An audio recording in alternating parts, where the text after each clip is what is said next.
Hi, page 4 of 365. Yes, I'm laying down. This is a late video. The picture's probably super crappy, but here we go.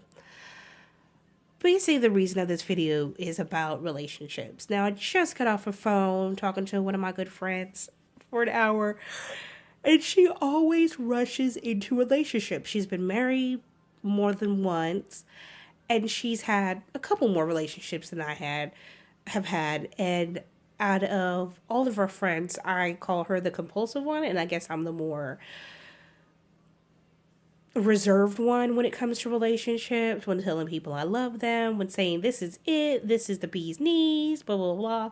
I'm always the one slow to admit or commit, mainly because I think a person's character should be, I like for them to say who they are and be who they are, and I just like to take my time and for time to unfold. For me, a perfect engagement time to get engaged would be 2 years. I think after the first year of you being with the person, I don't think you're gonna really, by then you should be able to tell that person's character if you feel like you should be with that person for the rest of their life. And I think by the second year, y'all should be engaged. And after that second year, if there is no movement, the relationship becomes stagnant, then it's, for me, for my personal thing, I believe, well, then it is time to move on. I mean, you're basically now in a relationship where y'all are still benefacting, but y'all could be moving so much more together, and y'all might as well be married. Not everyone is into marriage. I respect that. I myself may not be a person that gets married. So, huzzah to me, huzzah to you if you feel that way. Or if you feel the opposite. The reason for this video was that she's afraid into getting another relationship, which she does have a lot of reserves to be afraid to get into another relationship, and I completely understand her red flags. The first thing she that was mentioned was that she prayed for God and God removed all these men from her life. Now, I believe in the power of prayer.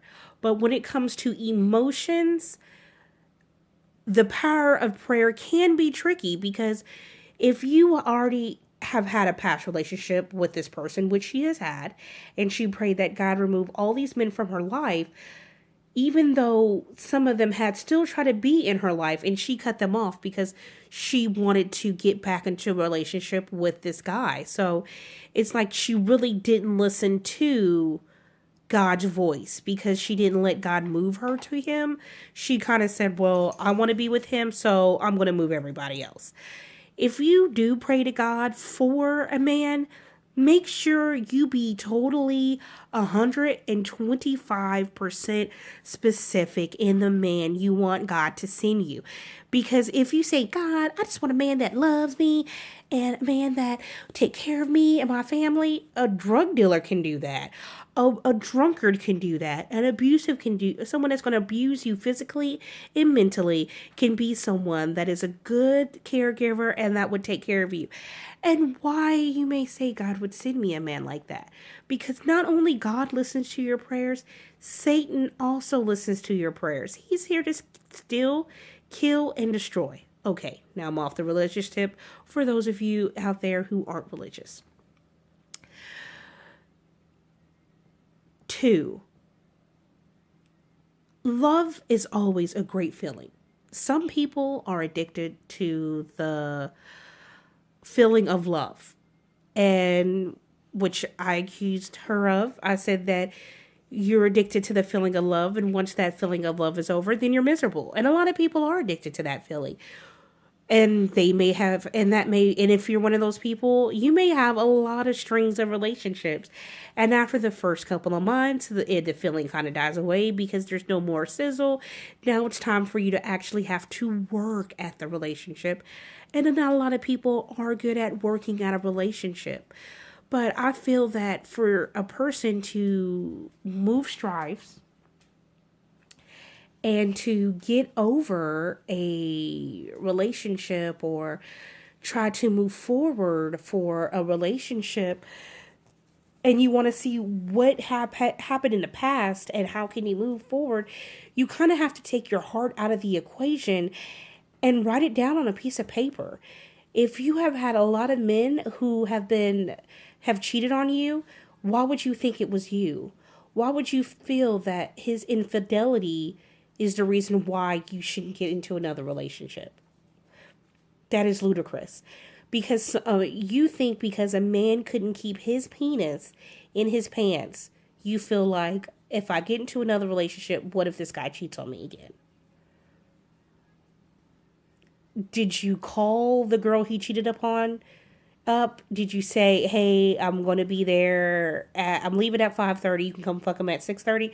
I mean, really, how is your past relationships, how is this dude that has nothing to do with your new relationship, that is a completely someone else, how are you going to blame him for your ex-lover's past regressions?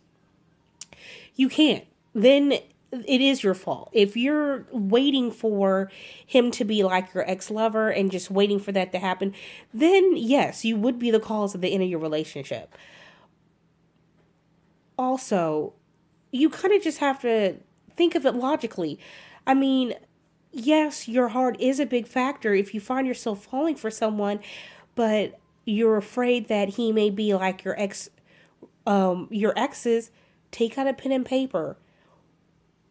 Find out what made your ex relationships fail.